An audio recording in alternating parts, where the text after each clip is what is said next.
There are many aspects of climate change in which gender is highly relevant. We're often tempted to focus on the aftermath of droughts, of floods, the dramatic effects of climate change related events. And of course those are important, and there are going to be gender differences in how women and men are able to respond, how they're affected, how vulnerable they are. Women's inability to move and have mobility very often being a case in point. But we equally need to pay attention to the longer term stresses that climate change is going to be imposing, whether it's increasing drought conditions, whether it's increasing flooding conditions, or other aspects of the changing environment in which they need to make their livelihoods.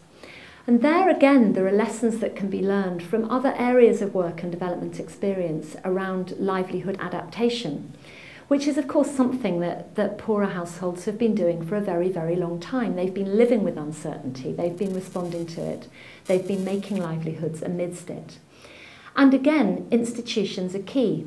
The questions are whether women and men have the flexibility to adapt, to diversify, to alter cropping patterns, to alter their dependence on agriculture, to shift the use of resources as need arises over time.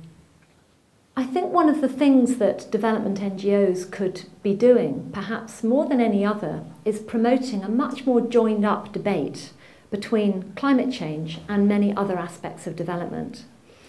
If, as I've argued, much of what has already been going on the better, more productive ends of development thinking, around promoting rights, around promoting flexible livelihoods, around working with institutions, around participation and power, are in fact what's needed in a climate change context, then it's vital that development agencies who are doing those things create the links with the climate change community.